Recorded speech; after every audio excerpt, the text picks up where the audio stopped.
Bonjour Amaya Bonjour Daniel. et bonjour à tout le monde également. Alors aujourd'hui Amaya, l'idée c'était de partir sur un deuxième épisode, on va dire ça comme ça, par rapport au conditionnement et de quelle manière il gère et il contrôle nos vies sans que consciemment on puisse pour le coup les identifier, d'où l'importance de les éclairer et de les faire observer. Et dans ces conditionnements, ils sont multiples, on l'a vu précédemment. L'idée, c'est pas forcément de revenir sur ce qu'on a fait dans la première vidéo, donc j'invite chacun à peut-être aller consulter la vidéo du conditionnement qui a été fait juste avant. Ces conditionnements, aujourd'hui, on voit qu'ils sont dans toutes nos zones de vie. Et ça commence très tôt, ça commence à l'école, ça commence avec l'éducation. Quel est ton regard par rapport à ça et qu'est-ce que tu pourrais en dire? Alors déjà, ce qui s'est passé, c'est que quand on a fait la première vidéo, je me suis réveillée dans la nuit en me disant, oh là là, mais j'ai pas assez dit de choses parce que franchement, le conditionnement est beaucoup plus grand que ce qu'on peut, que ce qu'on a abordé, parce qu'en fait, le conditionnement, il est vraiment partout, à tous les niveaux. Voilà. Donc, une des premières réflexions que j'ai eues en me levant le lendemain matin, c'est que j'ai retrouvé, enfin, dans ma famille, il y a des cahiers d'une jeune femme à l'époque de la guerre de 14. Et on a gardé ces cahiers d'écoliers. Et j'ai feuilleté ces cahiers d'écoliers. Et là, j'ai été absolument, je veux dire, choquée, c'est le mot, par ce qu'on apprenait donc aux petits écoliers pendant la guerre de 14. Alors évidemment, on leur disait que tous ces jeunes gens qui allaient à la boucherie, ils faisaient ça pour la patrie, que c'était bien, que l'allemand était méchant. Mais il y avait vraiment un conditionnement énorme dès l'école. Alors évidemment, maintenant, avec le recul, plus de siècles plus tard, on peut voir ça avec le sourire en disant, ah ben oui, mais comme quoi, mais c'est quand même un exemple assez frappant du conditionnement euh, qui peut être fait au niveau de l'école, en premier au niveau de l'école, sachant qu'à l'époque-là, à cette époque, en 1914, il y avait la radio, mais c'était peut-être, et encore, je ne sais même pas, mais en tout cas, il y avait surtout les journaux, en tout cas. Mais finalement, ce qu'on peut se rendre compte, c'est que rien n'a changé, quoi. Que maintenant, on nous raconte la même chose sur les guerres qu'il y a actuellement, avec exactement le même modèle de conditionnement où on nous explique qui sont les méchants, qui sont les gentils, qui sont les héros, qui sont les traîtres, etc. Voilà, donc ça m'a paru très important de prendre conscience à quel point dans le milieu éducatif, enfin, dès l'école, on va nous conditionner à croire ce qu'on nous raconte. Bon, j'en ai déjà parlé un petit peu dans la première vidéo, mais je pense que c'est vraiment quelque chose d'énorme à quel point on nous pousse à penser ce qu'on doit penser. Vraiment, c'est quelque chose enfin, je pense que c'est très important que vraiment nous en prenions chacun conscience parce que il y a, c'est énorme en fait. Voilà. Alors après, on ne comprend pas tout, on ne sait pas tout.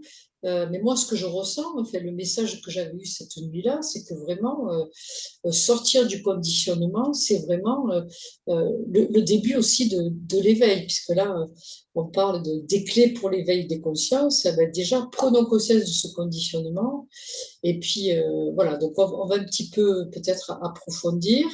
Ce qui m'est venu donc à ce moment-là, ça a été bon, déjà dans l'éducation, l'histoire de la punition et de la récompense. Donc ça, vraiment pour conditionner quelqu'un, y a rien de mieux. Si tu fais ce qu'on te dit, c'est bien, tu seras récompensé.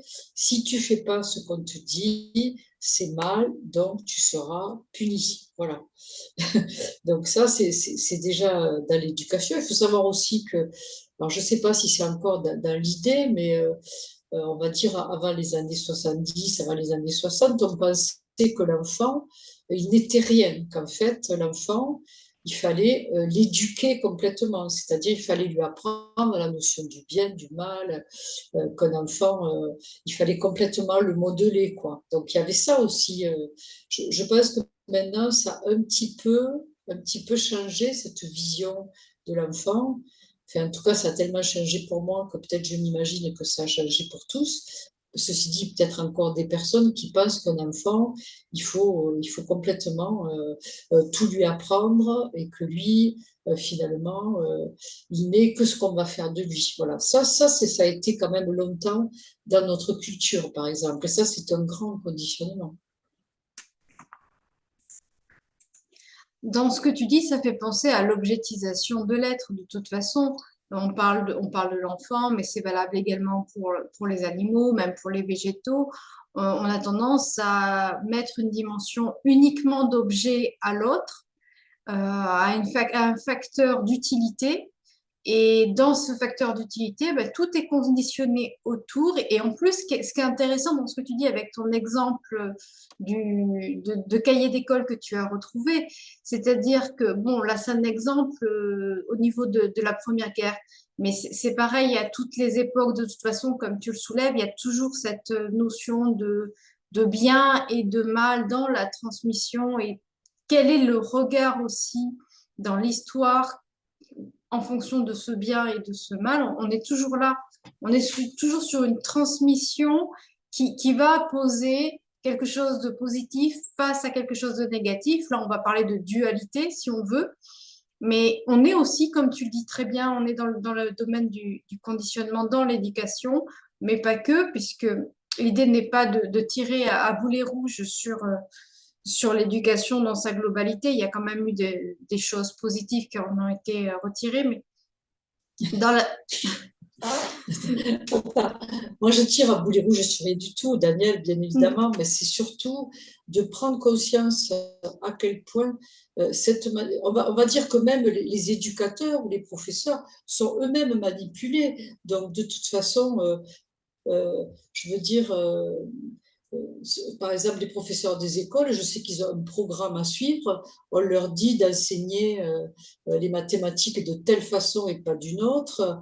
On leur dit de parler de tel programme d'histoire. C'est-à-dire que de toute façon, euh, on va dire c'est pas la faute des enseignants. Les enseignants, encore une fois, ils obéissent à ce qu'on leur dit de faire. C'est-à-dire que ce conditionnement, il est fait aussi, encore une fois, par cette intelligence derrière qui tire les ficelles de tout. Voilà. Donc c'est vrai que moi je tire à boulet rouge sur personne. Voilà. Je tenais juste à le préciser par rapport à ce que tu dis. Mais c'est vrai que quand même ce conditionnement aussi dans l'éducation, on va dire, on a un conditionnement pour obéir. Euh, Obéir à ce qu'on nous dit. Voilà. Et si tu n'obéis pas, tu seras puni. Si tu ne penses pas comme ça, tu seras puni. On voit bien quand même ces derniers temps, j'en ai parlé dans la première vidéo, mais c'est tellement important que si on n'est pas dans la pensée commune, on va de plus en plus vers une pensée unique. Et si on n'est pas dans cette pensée unique, eh ben voilà, on est vite catalogué, voilà, avec des mots que j'ai même pas envie de redire parce que voilà, ça n'a aucun intérêt. L'intérêt, c'est vraiment de comprendre qu'on se fait tout savoir par un conditionnement, que ce soit euh, l'idée qu'on peut avoir du monde ou de la géopolitique, ou l'idée qu'on peut avoir d'un homme politique, qu'on va nous dire qu'il est méchant, donc on va le croire, qu'on nous sert tout cru des informations qui finalement ne sont pas forcément justes. Et c'est vrai que quand on creuse, on se rend compte que oui, il y a beaucoup de choses très très louches, quoi. Voilà. Donc ça, c'est juste quelque chose que je voulais dire. Mais il y a aussi, alors ce qui m'est venu aussi, c'est on est aussi conditionné au niveau familial, par exemple.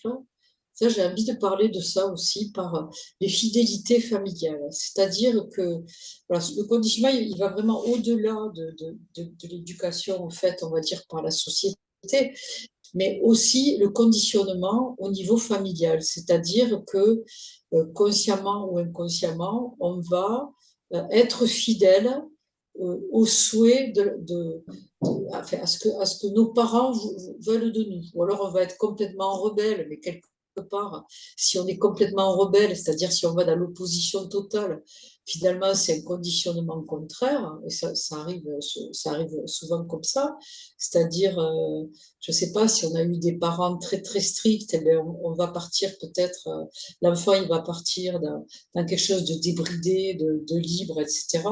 Inversement, s'il a eu une enfance tout à fait comme ça, libre, il va peut-être rentrer dans l'armée ou dans la police parce qu'il a besoin de quelque chose de cadré. Mais que ça soit un côté ou l'autre, ça aussi, c'est un conditionnement. Voilà. On est conditionné au niveau familial aussi, mais quand on veut garder, par exemple, le métier de ses parents de génération en génération, bon, ça se fait de moins en moins, mais il y a combien de personnes comme ça qui ont continué comme ça à faire ce que faisaient leurs parents, leurs arrière-grands-parents, par fidélité. Ça aussi, c'est un conditionnement, j'ai envie de dire. Oui, tout ce que tu dis, c'est aussi cette réalité. On est formaté, on est conditionné dans ce que nous sommes, dans le aujourd'hui, ici et maintenant. Maintenant, l'idée, c'est d'arriver aussi à pouvoir s'en détacher une fois que qu'on a identifié le conditionnement. Il y a toujours aussi cette facilité de revenir à ce qu'on connaît, à ce qui est facile. C'est la fameuse zone de confort hein, dont on entend parler encore aujourd'hui. On est dans la zone de confort, même si c'est inconfortable, on va y rester parce que c'est ce qu'on va définir comme la zone de confort. Donc là, on est vraiment sur l'interprétation du conditionnement. Et par rapport à ça, dans le conditionnement et cette zone de confort, ce qu'on peut aussi voir, c'est tout ce qui est perception extrasensorielle, intuition ou interprétation, sixième sens. On le voit aujourd'hui avec les enfants indigo, les enfants cristal, les enfants HP, on les appelle comme, finalement, on donne le nom que l'on souhaite à chacun, mais ces enfants, ils s'extraient un petit peu du conditionnement dans lequel nous, on a évolué et avec nos conditionnements, on les conditionne aussi. C'est-à-dire qu'on les bride, on les Voilà, empêche. c'est exactement ça. C'est-à-dire que quelque part, il y a quand même une prise de conscience qui fait que, oui, bon, déjà, si tu parles des enfants indigo, des enfants cristal, etc., ça voudrait bien dire que ces enfants, ils sont nés avec une conscience, quoi. Ils n'arrivent pas comme ça. Ils sont pas, c'est pas des vases vides à remplir. Ils arrivent ou ils arriveraient avec une conscience et ils seraient là aussi pour nous aider à élever la conscience collective, on va dire. Voilà, c'est ça. Après, effectivement, avec ce besoin de toujours tout contrôler, peut-être aussi qu'il y a un conditionnement avec peut-être pas une mode, mais en tout cas, on va cataloguer ces enfants qui sont comme ci, qui sont comme ça. Et ça aussi, ça devient un nouveau conditionnement. En fait, on est tout le temps, euh, on est tout le temps dans un conditionnement, comme on est habitué à ça, et ce que tu as dit, c'est très très juste, c'est que c'est extrêmement rassurant en même temps de pouvoir se référer à, comment dire, ben, d'avoir des références, quoi, tout simplement. Ça, c'est sécurisant. Donc, c'est quand même plus sécurisant de croire ce qu'on m'a appris, d'obéir, donc de faire partie dans la société, d'être apprécié parce que je vais obéir, et puis si j'obéis, je vais être récompensé, donc je vais monter, etc. C'est sûr que ça, comme tu l'as dit tout à l'heure, c'est beaucoup plus confortable. Alors après, quand on est au niveau de l'éveil, alors là, ça, pour endormir, il n'y a rien de mieux, quoi, en fait. C'est-à-dire, ce qu'il faut comprendre, c'est que tout ce conditionnement, il nous endort depuis très, très, très longtemps. J'ai dit tout à l'heure des millénaires, voire plus, je sais pas, mais en tous les cas, quand on dit réveillons-nous, c'est vraiment sortir de tout ça, comprendre que tout ce conditionnement, là, est quelque chose qui est là pour nous brider, quoi. Voilà, moi, c'est vraiment la vision que j'ai des choses. Et quand tu parlais donc des dons tout à l'heure, c'est vrai que pendant des années, un enfant qui voyait, qui avait des perceptions, ou qui voyait des choses, ou qui entendait, on va toujours le traiter de, comment dire, on va toujours le traiter on va lui dire, mais tu rêves, mais c'est pas important, mais c'est n'importe quoi. Enfin, on va toujours dénigrer, voire ridiculiser, voire le faire taire, cet enfant. Voilà. Alors peut-être maintenant un peu moins, mais bon, à une époque, c'était vraiment très douloureux pour les personnes qui avaient des dons, qui étaient médiums. Et je pense qu'il y a beaucoup de personnes qui nous écoutent à qui c'est arrivé. Donc, que leurs perceptions ont été ridiculisées, quoi. Je pense que c'est arrivé à des personnes qui nous écoutent, que ça a dû t'arriver à toi, que ça m'est arrivé à moi aussi. Voilà, par exemple. Et ça, Oui, c'est quand même très important de voir que même encore, hein, quand on regarde des émissions sur la médiumnité ou sur tout ce qui peut être sixième sens, par exemple, si on regarde ça dans notre télévision, ben, ça va être toujours assimilé à des sectes, ou ça va être toujours ouais, des gens un peu illuminés, ou alors des gens qui profitent, qui prennent de l'argent. Enfin, il va y avoir toujours un côté que ça ne sera pas sérieux, quoi. Voilà, ça c'est quand même un grand conditionnement, parce qu'effectivement, on le sait, il y a des médiums, il y a des gens qui ont des dons extraordinaires, qui font beaucoup de bien autour d'eux, et qui justement nous agrandissent un petit peu notre vision étriquée du monde, hein, ça c'est certain. de toute façon, on le voit depuis les années, du moins depuis les années 1850 et quelques au 19e siècle, donc avec l'avènement du courant spirit et les sœurs Fox, où tout a été fait pour être débunké, c'est-à-dire que tout a été fait pour crier à l'usurpation, à la normalité, vraiment dans le sens de non-normalité. Tout a été fait depuis toutes ces années pour dire que toutes ces compétences n'existaient pas, que tout était explicable par le côté un petit peu scientifique. On rejoint les notions Descartes très bien françaises, et alors qu'on peut constater, et on le constate de plus en plus, qu'aujourd'hui, si on regarde un petit peu, une grande majorité même de la population a ce qu'on appelle des dons, des capacités extrasensorielles, et encore beaucoup n'osent pas l'affirmer, n'osent pas l'afficher, n'osent pas le communiquer, parce que justement, il y a tout ce conditionnement, toute cette éducation, toute cette structuration socio-géopolitique derrière, parce qu'on est là, et bon, on va pas reprendre ce que tu as dit aussi, hein, on voit très bien qu'il y a quand même une énergie bien en amont qui fait en sorte que ces capacités n'émergent pas comme elles le pourraient, comme elles le devraient. Et, euh, et on voit également par rapport aux liens aux vivants en règle générale, hein, les végétaux, les animaux, la manière dont on les a, nous, conditionnés pour qu'ils nous servent, qu'ils nous soient utiles. Hein, l'animal est considéré comme un outil, un objet, un doudou pour les animaux de compagnie.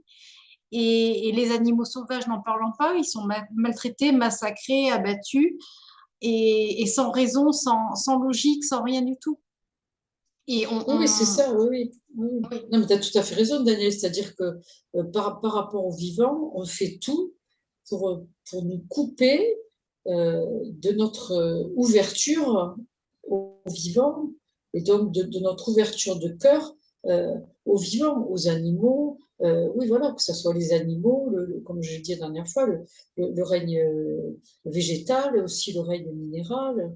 C'est, si on ouvrait notre perception à tous ces règnes, bon, d'ailleurs, on l'a dit, on fera des vidéos là-dessus parce que ça me paraît tellement important, mais ça nous ouvre en fait nos capacités, ça nous ouvre aussi notre vision du monde de façon, pardon, de façon exponentielle. Ça, c'est certain. Ils ont beaucoup à nous apprendre, ces règnes-là. et on a beaucoup à se reconnecter à eux et on a beaucoup aussi à les aider à se reconnecter à une source supérieure. Chacun va l'appeler comme il veut. Parce qu'il ne faut pas oublier que les hybrides sont aussi dans le règne animal et végétal et que On nous a tellement conditionnés à les considérer comme des objets que on oublie très souvent qu'il est important de les aider à se reconnecter eux aussi, comme nous, on a besoin de se reconnecter. On a besoin d'aider les autres règnes à se reconnecter à quelque chose de plus grand. Sans religion, sans rien, c'est vraiment notre dimension. Mais pour rejoindre la perception des conditionnements, euh, les médias ont une grande part, on va revenir dans le ici et maintenant, dans ce présent 2023, où on voit l'apogée de l'intelligence artificielle.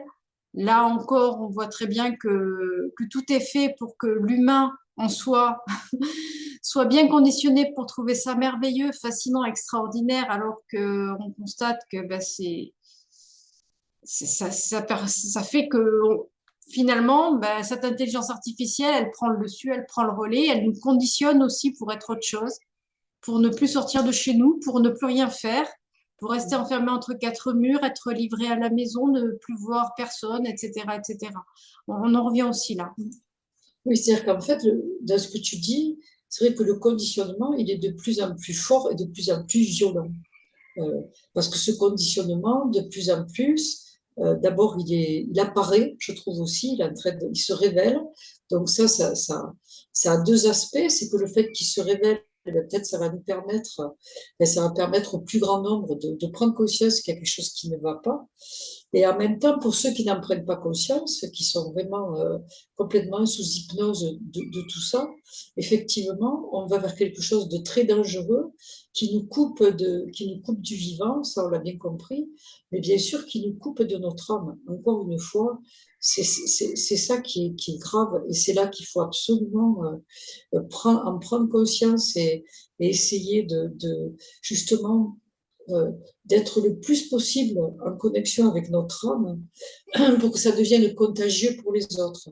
Je ne vois pas d'autre moyen parce que essayer d'expliquer, euh, bon, là je pense qu'on parle, il va y avoir des personnes qui vont nous écouter et peut-être que ces personnes-là vont trouver ce qu'on dit plutôt logique et plutôt, voilà, ça va peut-être confirmer ce qu'elles pensent déjà.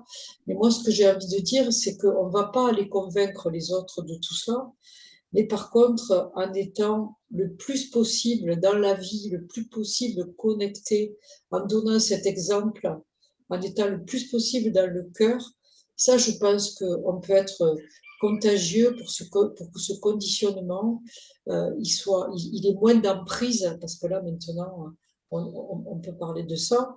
On est conditionné et c'est une emprise, tout comme l'emprise de la perversion narcissique, parce que derrière ça, c'est exactement la même chose, c'est-à-dire c'est un conditionnement dans lequel on est manipulé, euh, dans lequel évidemment il y a beaucoup de mensonges, on l'a compris, euh, et que tout ça, il est temps de le voir, et la meilleure façon euh, on peut pas, peut-être, on peut pas lutter contre, mais on peut être, voilà, je répète pour la troisième fois, le plus possible connecté avec son propre cœur, avec son âme, et ça va être la façon la plus, la plus puissante de sortir de ce conditionnement et d'émaner ça pour les autres et pour le monde. Voilà ce que j'ai envie de dire. Et, pardon. Et ce conditionnement, bon, je sais qu'on répète beaucoup ce mot conditionnement, mais c'est aussi la thématique du jour. Ce Oui, oui. conditionnement, c'est aussi la difficulté de sortir de ce qu'on disait tout à l'heure, de cette zone de confort initial et de la culpabilité pour beaucoup de sortir des schémas familiaux, comme tu le disais aussi précédemment. C'est tout un amalgame d'informations où il est très important de pouvoir se dire c'est pas facile d'en sortir, c'est vraiment pas facile. Mais c'est aussi pouvoir se poser la question, comme tu l'as dit, il y en a qui vont entendre pour qui ça va être voilà, une espèce de formalité. Pour d'autres, ça va être une information qui va peut-être les interpeller. Et pour d'autres, ils vont passer leur chemin parce qu'ils ne sont pas du tout là-dedans et ils n'ont pas envie de s'arrêter. Mais chacun est libre de son chemin aussi. Là, ça, c'est important à poser. Euh, dans cette dimension du conditionnement, moi, je vois ça un petit peu comme les produits sous vide.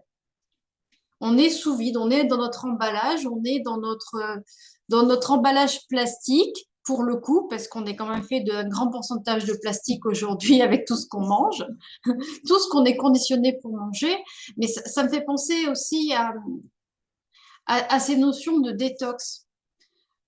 Et si on ne tentait pas, ne serait-ce que pour essayer pendant 3 jours, tu vois, c'est pas un gros challenge, 3 jours, mais on observe ce qui nous conditionne et on essaye de modifier quelque chose. C'est le principe de la détox. 3, 7, 21, 28, 90. On est vraiment sur un concept d'évolution de détox. Et c'est aussi ça parce que on le voit. Si on se sent un petit peu pollué par la ville, ce qui est important, on va se dire, bon, je vais aller prendre l'air à la campagne, je vais me détoxifier. Je vais me déconditionner de la ville pour m'alléger, me purifier. Mais en fait, on peut faire la même chose pour tout. On peut faire la même chose pour tout. Vas-y. Alors, quelque chose qui me vient pendant que tu parles, c'est qu'en fait aussi, on peut être conditionné par faire de la méditation tous les jours, du yoga tous les jours, penser positif tous les jours. Alors, bon, on a fait une vidéo de lumière, j'invite les personnes à la regarder parce que pour moi, c'est un petit rapport, enfin, un gros rapport. C'est-à-dire aussi, on peut être conditionné par idéologie un peu New Age qui fait qu'on pense qu'on est sur la bonne voie et quelque part, même là, on est conditionné. Il y a un conditionnement aussi dans la spiritualité. Voilà. C'est que moi, j'invite tout le monde à remettre en question absolument tout. Voilà. Parce que c'est pas parce que je vais faire un livre de méditation tous les jours, matin et soir, que je vais croire que je suis une bonne personne. Ça peut être aussi un conditionnement. Voilà, j'amène, je dis pas que la méditation, c'est pas bien, c'est pas tout ce que je dis. Au contraire, la méditation, c'est évident que ça sert justement à casser le mental, puisqu'on est quand même extrêmement conditionné avec le mental. On est conditionné à n'avoir comme référence que le mental. Donc, effectivement, la méditation, ça permet, enfin, ça devrait permettre de lâcher ça. Mais après, il y a aussi un conditionnement à être un peu trop euh, dans, enfin, voilà, dans un chemin spirituel un peu illusoire, comme j'en ai déjà parlé. Donc, alors bon, je sais que des fois, je dis des choses qui peuvent peut-être écorcher certains, mais je crois que c'est la vérité que le conditionnement, il est partout et que c'est vraiment chaque jour, même plusieurs fois par jour, de regarder est-ce que je suis en phase avec mon cœur et est-ce que je suis en phase avec la vie. Voilà. Non pas avec des concepts qui soient religieux, philosophiques ou politique ou etc. Mais est-ce que je suis, est-ce que je suis en phase avec le vivant là? Est-ce que je suis en phase avec quand je parle de cœur, c'est retrouver mon âme en fait. Parce que je crois que c'est ça. Ce qu'il faut savoir, c'est que ce conditionnement, je le répète, il a été créé pour nous couper de notre être véritable. Donc, c'est ça qu'il faut voir. C'est comme tu as donné l'image de l'emballage, mais c'est tout à fait ça. Voilà, il faut sortir de ça, il faut faire des trous, écarter les voiles et essayer de vraiment s'ouvrir et accueillir le vivant, le possible, tout ce qui peut se passer, parce que je pense qu'en plus, il va se passer des choses de plus en plus à notre époque qui vont peut-être nous étonner, peut-être qu'il vaut mieux aussi se préparer à se dire, ah ben finalement, j'ai été conditionné dans quelque chose dans lequel j'ai des repères, même si je peux souffrir, mais au moins j'ai des repères, donc je suis en sécurité. Parce qu'à partir du moment où on est en sécurité, ben, l'humain, il accepte de souffrir parce qu'il est en sécurité. Mais peut-être que des fois, il faut aussi prendre le risque de sortir un peu de cette zone de confort, comme tu disais, pour aller sentir que au-delà de ça, il y a plus grand. Et ce qu'il y a de plus grand, eh ben, c'est peut-être quelque chose qui nous veut du bien, justement. C'est peut-être des énergies magnifiques, c'est peut-être des énergies d'amour, d'ouverture qui tendent vers l'unité. En tout cas, c'est ce dont je suis personnellement persuadée, que sortir de ce conditionnement, ça ne peut que nous apporter de l'expansion, de la joie et de l'amour avec un grand A. Eh bien, ça va être sur ces belles paroles et sur cet optimisme de se dire allons-y, sortons de l'emballage plastique. Et puis, si au pire, si vraiment on a besoin d'un emballage, peut-être opter sur quelque chose d'un petit peu plus écologique et un petit peu plus biodégradable que du plastique. Mais en tout cas, je te remercie infiniment, Amaya, de ce regard, comme toujours, cette sincérité dans tes propos et ce côté sans filtre, hein. Voilà, ça c'est très important aussi. Rien n'est préétabli, c'est vraiment c'est transmis avec ton cœur. Je vous remercie à tous de votre présence, de votre participation. N'hésitez pas à commenter, partager, liker si cette vidéo vous a plu. Et si vous avez des questions, n'hésitez pas à les poser à Maya. Elle se fera un plaisir, dans sa disponibilité, bien sûr, de répondre à tout le monde. Je te remercie, Amaya, de ce très bel échange, comme à chaque fois. Mais je te dis au revoir, Sniff, c'est déjà fini. Et je vous Bon, mais dis pardon, merci aussi à toi, Daniel, parce que tu as dit aussi des choses intéressantes dans cette vidéo. Et merci, voilà, de me permettre aussi de m'exprimer, parce que sans toi, j'aurais beaucoup de mal. Donc, si, j'y tiens. Donc, merci à tous pour votre écoute et à très bientôt. Voilà, à pour très une nouvelle vite, à vidéo. très vite. Au revoir. Au Au revoir. revoir.